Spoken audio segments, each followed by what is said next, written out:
Jadi gini teman-teman, di H fase grup Piala Dunia 2026, Jepang dan Belanda imbang 2-2. Gol penyamaan Jepang datang di menit ke-89. Padahal Belanda tim bagus, position baik. Setelah match viral foto ini, staf Jepang angkat papan tulis dibawa ke lapangan. Isinya angka yang gede 3, 4, 5, 1. Bukan bentuk formasi, tapi sisa waktu pertandingan. Alasan Moriyasu melakukan ini ada 3. Kontrol tempo, naikin urgensi, jaga fokus sampai menit akhir. Kedengarannya sepele kan? Tapi efeknya gila. Oke, kita bedah kenapa papan tulis ini menjadi senjata mematikan. Ada 3 ilmu psikologi di sini, teman-teman. Yang pertama, urgensi trigger.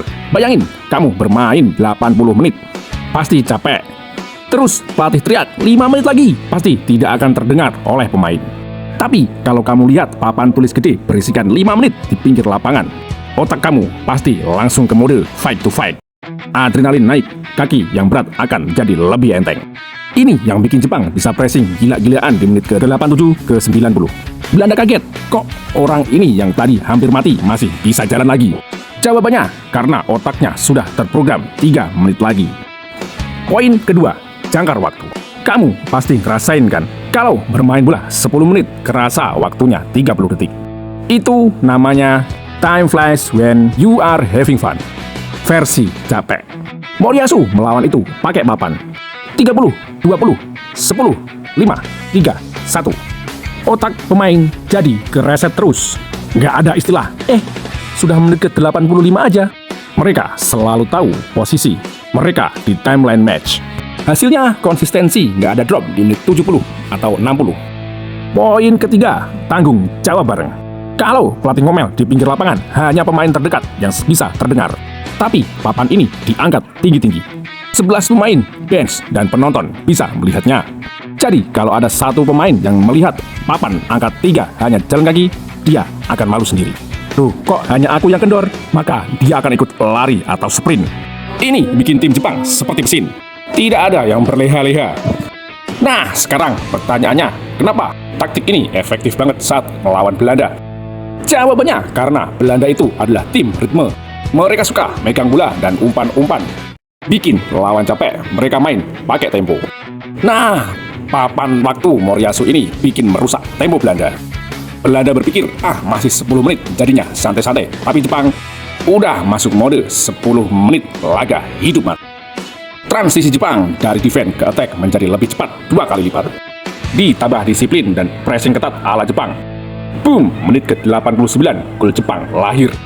Itu semua dipicu cuma 1 papan tulis. Nah, ini yang paling penting teman-teman. Apakah taktik ini bisa digunakan di tim Tarkam? Jawabannya bisa banget. Kamu nggak butuh budget gede, cuma butuh whiteboard dan spidol. Terus tunjuk teman, seperti staf Moriyasu. Tugas dia cuma 1. Angkat papan setiap 15 menit. Tulis 30, 15, 5, dan 1. Dijamin teman-teman, tim kamu yang biasanya ngos-ngosan di menit 70 bakal lari kencing sampai peluit akhir karena otak mereka reset. Ini namanya bukan sihir, tapi namanya sport psikologi atau psikologi olahraga. Pelatih top Eropa seperti Pep, Klopp, dan lain sebagainya juga pakai, tapi dalam versi yang lebih canggih. Jadi kesimpulannya teman-teman, Moriyasu mengajarkan kita satu hal. Di level tertinggi sepak bola itu 70% fisik, 30% taktik, 100% mental. Papan tulis ini bukti kalau detail kecil itu bisa merubah sejarah. Jepang imbang 2-2 melawan Belanda. Bukan karena hoki, karena mereka 90 menit sadar waktu.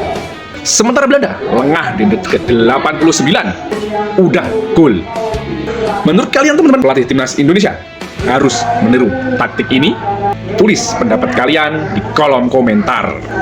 Kalau video ini ngebuka wawasan kamu, jangan lupa bantu channel kita dengan subscribe, like, dan share ya teman-teman ya, biar tidak ketinggalan video bedah Piala Dunia lainnya. Aku pamit dulu, salam sepak bola.